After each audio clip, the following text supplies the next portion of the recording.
हाल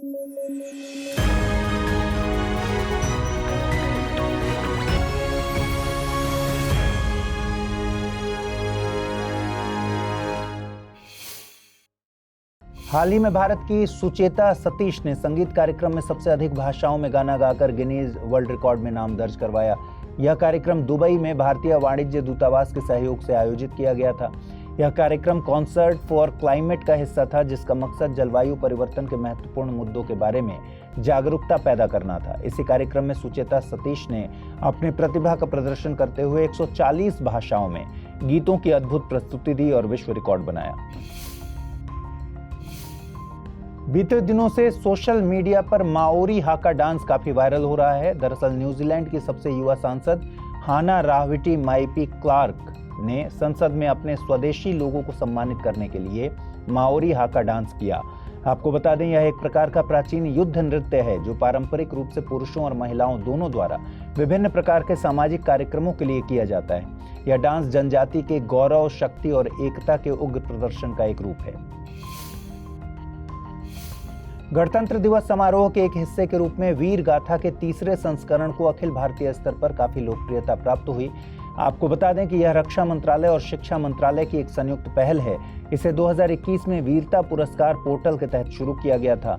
इस पहल के तहत स्कूली छात्रों को वीरता पुरस्कार विजेताओं पर आधारित रचनात्मक गतिविधियों जैसे निबंध, कविताएं और चित्रकला आदि को करने के लिए एक मंच प्रदान किया जाता है तथा इसका उद्देश्य वीरता पुरस्कार विजेताओं की बहादुरी की कृतियों और कहानियों का विवरण छात्रों छात्राओं के बीच प्रसारित करना है ताकि देशभक्ति की भावना को बढ़ाया जा सके।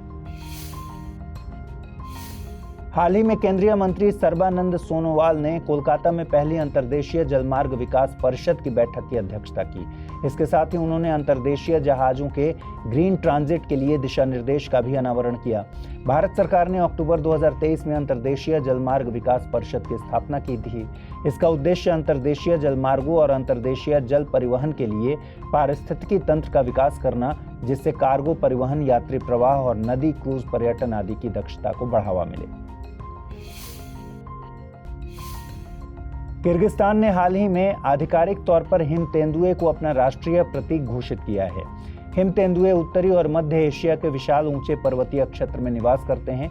साथ ही यह पर्वतीय पारिस्थितिकी तंत्र की स्थिरता और स्वास्थ्य का संकेतक भी हैं। यह भूटान, चीन, भारत, कजाकिस्तान, नेपाल, पाकिस्तान, ताजिकिस्तान और उज्बेकिस्तान सहित एशिया के 12 देशों में पाए जाते हैं। इसका वैज्ञानिक नाम पैंथेरा अनकिया है। यह IUCN की रेड लिस्ट में वल्नरेबल साइट्स और CMS की परिशिष्ट 1 में और भारतीय वन्य जीव संरक्षण अधिनियम 1972 की अनुसूची 1 में शामिल है। हाल में हुए युद्धों में हमने देखा कि कैसे ड्रोनों के प्रयोग ने युद्ध की तस्वीर को ही बदल दिया और इसका प्रयोग एक नए खतरे के रूप में उभर रहा है। इन्हीं खतरों का सामना करने के लिए DRDO यानी रक्षा अनुसंधान और विकास संगठन ने एंटी ड्रोन तकनीक को स्वदेशी रूप में विकसित किया है और इसके उत्पादन के लिए इस तकनीक को भारत इलेक्ट्रॉनिक्स लिमिटेड के साथ साझा किया है। यह एंटी ड्रोन तकनीक सभी प्रकार के ड्रोन का पता लगाने, सॉफ्ट किल और हार्ड किल सहित जवाबी हमला करने में सक्षम है। भारत पहली बार यूनेस्को की विश्व धरोहर समिति की अध्यक्षता करने जा रहा है। दरअसल विश्व धरोहर समिति हर वर्ष विश्व धरोहर सम्मेलन का आयोजन करती है। समिति के 46वें सत्र के लिए भारत को मेजबानी के लिए चुना गया है। आपको बता दें कि किसी देश के स्थल या संपत्ति को विश्व धरोहर की लिस्ट में शामिल किया जाएगा या नहीं, इसका फैसला इसी कमेटी के द्वारा किया जाता है। इस समिति में 7 सदस्य शामिल होते हैं जो हर साल चुने जाते हैं, जिसमें एक अध्यक्ष, 5 उपाध्यक्ष और एक प्रतिवेदक शामिल होते हैं। ग्लोबल इन्वेस्टर मीट 2024 के दौरान डेनमार्क ने green fuels alliance India GFAI पहल को लॉन्च किया। यह 2020 में भारत और डेनमार्क के बीच साइन ग्रीन स्ट्रैटेजिक पार्टनरशिप के तहत एक महत्वपूर्ण पहल है। इसे डेनिश और भारतीय उद्योगों में हरित हाइड्रोजन सहित हरित ईंधन क्षेत्र को आगे बढ़ाने में महत्वपूर्ण भूमिका निभाने के लिए तैयार किया गया है। इस पहल का प्राथमिक उद्देश्य पारिस्थितिकी तंत्र की स्थापना करके भारत में स्थायी ऊर्जा विकास को बढ़ावा देना है, जो भारतीय और डेनिश दोनों क्षेत्रों के व्यवसायों, सरकारी संस्थाओं, अनुसंधान संस्थानों और वित्तीय हितधारकों के बीच सहयोग को प्रोत्साहित करे। हाल ही में अमेरिका ने चीन, पाकिस्तान और उत्तर कोरिया सहित कुछ अन्य देशों को विशेष चिंता वाले देश के रूप में नामित किया है। यहाँ विशेष चिंता वाले देश से तात्पर्य उन देशों से है जहाँ धार्मिक स्वतंत्रता विशेष रूप से गंभीर स्थिति में हो और वहाँ की सरकार इसे कम करने की दिशा में कोई ठोस कदम न उठा रही हो। अमेरिका का विदेश मंत्रालय अंतर्राष्ट्रीय धार्मिक स्वतंत्रता अधिनियम 1998 के तहत इन देशों को नामित करता है। हाल ही में हिजबुल्लाह के साथ तनाव बढ़ने पर इजराइल ने लेबनान सीमा पर रडार ब्लिम्प तैनात किया है। इसे स्काई ड्यू के नाम से भी जाना जाता है। इसे इजराइल और अमेरिकी कंपनी द्वारा संयुक्त रूप से विकसित किया गया। स्काई ड्यू को ईरान और सीरिया से आने वाले मानव रहित विमानों और क्रूज मिसाइलों का पता लगाने के लिए डिजाइन किया गया था। आपको बता दें कि यह गुब्बारे जैसी दिखने वाली संरचना एरो रडार सिस्टम पर आधारित है, जो 250 किलोमीटर तक निरीक्षण करने और कई लक्ष्यों पर नजर रखने में सक्षम है। हर साल 10 जनवरी को विश्व हिंदी दिवस के रूप में मनाया जाता है। इसका मुख्य मकसद दुनिया भर में हिंदी भाषा को बढ़ावा देना है। 10 जनवरी 1975 को नागपुर में आयोजित प्रथम विश्व हिंदी सम्मेलन की वर्षगांठ के उपलक्ष्य में इसे मनाया जाता है। इस वर्ष की थीम हिंदी, पारंपरिक ज्ञान और कृत्रिम बुद्धिमत्ता को जोड़ना रखी गई है। इसे मनाए जाने की शुरुआत 2006 में तत्कालीन प्रधानमंत्री डॉक्टर मनमोहन सिंह द्वारा की गई थी, लेकिन आपको यह भी ध्यान रखना है कि हम 14 सितंबर को राष्ट्रीय हिंदी दिवस के रूप में भी मनाते हैं। हाल ही में हुए अध्ययन से पता चला कि रॉक ग्लेशियर कश्मीर के लिए एक नया खतरा बनते जा रहा है। इसी अध्ययन में झेलम बेसिन में 100 के करीब सक्रिय परमाफ्रॉस्ट संरचनाओं की पहचान की गई है, जो भविष्य में विनाशकारी आपदाओं का कारण बन सकती हैं। आपको बता दें, रॉक ग्लेशियर आमतौर पर पहाड़ी क्षेत्रों में बनते हैं और यह परमाफ्रॉस्ट रॉक, मलबे और बर्फ का संयोजन होते हैं।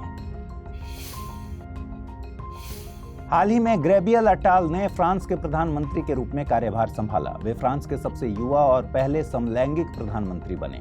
फ्रांस की राजनीतिक व्यवस्था में प्रधानमंत्री सरकार का नेता होता है और राष्ट्रीय प्रतिरक्षा के लिए उत्तरदायी होता है। वह राष्ट्रपति, संसद और मंत्रिपरिषद के बीच एक संपर्क सूत्र की तरह होता है। साथ ही राष्ट्रपति और संसद दोनों के प्रति उत्तरदायी होता है। उसकी नियुक्ति राष्ट्रपति द्वारा की जाती है। नई दिल्ली में आयोजित एक इवेंट में विश्व स्वास्थ्य संगठन ने ICD यानी international classification of disease 11 module 2 को लॉन्च किया। इस इवेंट में आयुर्वेद, सिद्ध, यूनानी प्रणालियों पर आधारित रोगों से संबंधित डेटा और शब्दावली को WHO की ICD 11 क्लासिफिकेशन में शामिल किया जाएगा। WHO ने अंतर्राष्ट्रीय स्तर पर बीमारियों को क्लासिफिकेशन करने के लिए ICD नामक एक क्लासिफिकेशन श्रृंखला विकसित की है, जिसमें अभी तक के बायोमेडिसिन के माध्यम से इलाज करने वाली स्वास्थ्य सेवा पद्धतियों का डेटा दर्ज है। भारतीय नौसेना प्रमुख ने दृष्टि 10 स्टार लाइनर ड्रोन का अनावरण किया।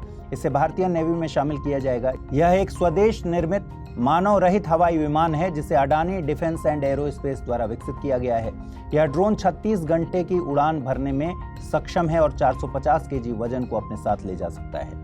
किसी भी मौसम और स्थिति में यह उड़ान भर सकता है। इसके साथ ही यह देश को एक उन्नत इंटेलिजेंस और सर्विलांस प्लेटफॉर्म प्रदान करेगा। विश्व के सबसे शक्तिशाली पासपोर्ट को रैंकिंग देने वाला हेनले पासपोर्ट इंडेक्स 2024 हाल ही में जारी किया गया। इस वर्ष शीर्ष स्थान पर 6 देशों के पासपोर्ट को जगह मिली। उनमें शामिल हैं France, Germany, Italy, Japan, Singapore और स्पेन। वहीं यदि हम भारत की बात करें तो इस वर्ष भारत 80वें स्थान पर पहुंच गया है और उज्बेकिस्तान के साथ अपना स्थान साझा करता है। पिछले वर्ष भारत इस इंडेक्स में 83वें स्थान पर था। आपको बता दें, हेनले पासपोर्ट इंडेक्स लंदन स्थित हेनले एंड पार्टनर्स द्वारा हर साल तैयार किया जाता है, जो विश्व भर के सभी पासपोर्टों का मूल्यांकन करता है। हाल ही में ILO यानी अंतर्राष्ट्रीय श्रम संगठन द्वारा world employment and social outlook report को जारी किया गया और रिपोर्ट में अनुमान लगाया गया है कि बेरोजगार लोगों की संख्या 2 मिलियन तक बढ़ सकती है। इस रिपोर्ट के अनुसार 2024 में वैश्विक बेरोजगारी दर बढ़कर 5.2% तक पहुंच जाएगी, जो 2023 में 5.1% थी। इस वृद्धि का मुख्य कारण बड़ी अर्थव्यवस्थाओं में बेरोजगारी में हुई वृद्धि को बताया जा रहा है। साथ ही रिपोर्ट उच्च और निम्न आय वाले देशों के बीच असमानताओं पर प्रकाश डालती है और निम्न आय वाले देशों में उच्च बेरोजगारी और गरीबी दर का भी उल्लेख करती है। प्रधानमंत्री नरेंद्र मोदी 12 जनवरी को महाराष्ट्र के नासिक में 27वें राष्ट्रीय युवा महोत्सव का उद्घाटन करेंगे। आपको बता दें कि राष्ट्रीय युवा महोत्सव को स्वामी विवेकानंद की जयंती के उपलक्ष्य में हर साल 12 जनवरी को मनाया जाता है। इसे स्वामी विवेकानंद के आदर्शों, शिक्षाओं और योगदानों का सम्मान करने और उन्हें अगली पीढ़ी तक पहुंचाने के लिए मनाया जाता है। इस वर्ष राष्ट्रीय युवा महोत्सव की थीम 2047 तक मेरा भारत विकसित भारत युवाओं द्वारा युवाओं के लिए रखी गई है। हाल ही में भारतीय नौसेना के एक दल ने सी ड्रैगन 24 एक्सरसाइज में हिस्सा लिया। यह एक्सरसाइज पश्चिमी प्रशांत क्षेत्र में अमेरिकी द्वीप गुआम पर आयोजित की जा रही है। आपको बता दें, सी ड्रैगन एक्सरसाइज एक विशिष्ट बहुराष्ट्रीय समुद्री अभ्यास है जो भाग लेने वाली नौसेनाओं के बीच पेशेवर आदान प्रदान और टीम वर्क को प्रोत्साहित करती है। इसमें भाग लेने वाले देशों में भारत, जापान, दक्षिण कोरिया, ऑस्ट्रेलिया और अमेरिका शामिल है। इसमें विभिन्न प्रकार के एक्सरसाइज होते हैं जिसमें एंटी सबमरीन वॉरफेयर, सतही युद्ध, खोज, बचाव, संचार और समन्वय आदि शामिल हैं। हाल ही में महाराष्ट्र सरकार ने लुप्तप्राय कैनिड परिवार के जंगली कुत्तों, भेड़ियों, सियार और लोमड़ियों के लिए एक नए अभयारण्य बनाने की घोषणा की। यह अभयारण्य सांगली जिले में स्थापित किया गया है। इसे अटपाडी कंजर्वेशन रिजर्व नाम दिया गया है जो करीब 9.48 स्क्वायर किलोमीटर में फैला है। साथ ही यह रणनीतिक रूप से महत्वपूर्ण स्थान पर है क्योंकि यह मैनी संरक्षण क्षेत्र को मधोक पक्षी अभयारण्य से जोड़ने का काम करेगा और वन्य जीवों को आवागमन के लिए एक सुरक्षित गलियारा प्रदान करेगा। हाल ही में वैज्ञानिकों ने 18 तरह के कैंसर की पहचान करने में सक्षम एक डीएनए टेस्ट की खोज की है। आपको बता दें कि वैश्विक स्तर पर होने वाली 6 मौतों में से एक के लिए कैंसर को जिम्मेदार माना जाता है। इसलिए यह सफलता मानव स्वास्थ्य सेवा के क्षेत्र में एक गेम चेंजर के रूप में उभर सकती है। एग्जाम पॉइंट ऑफ व्यू से ध्यान रखने की जरूरत है कि यह टेस्ट बायोटेक फर्म नोवेलना द्वारा बनाया गया है जिसमें ब्लड प्लाज्मा में पाए जाने वाले उन संभावित प्रोटीन की जांच की जाती है जो कैंसर के लिए उत्तरदायी होते हैं।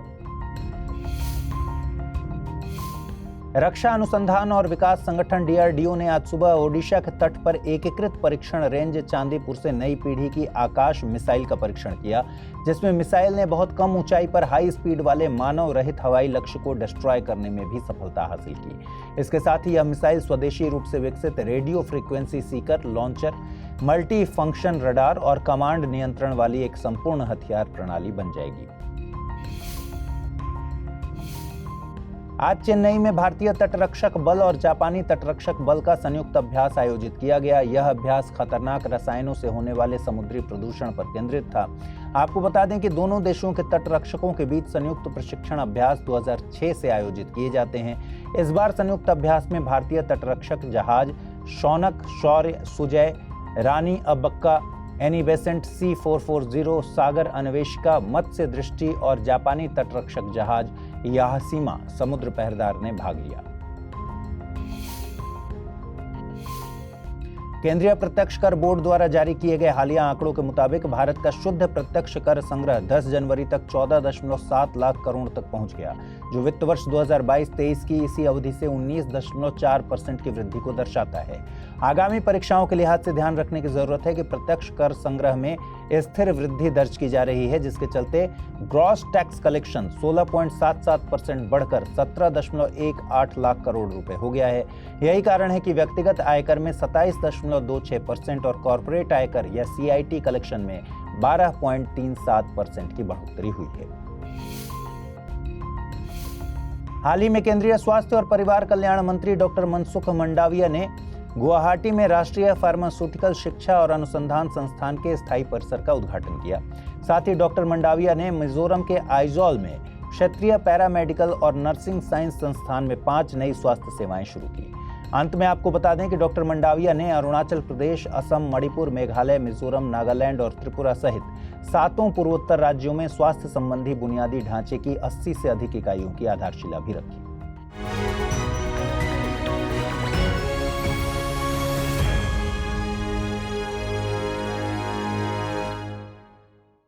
हिंदी में यूपीएससी की तैयारी से संबंधित प्रोग्राम्स को देखने के लिए सब्सक्राइब करें स्टडी IQ IAS हिंदी।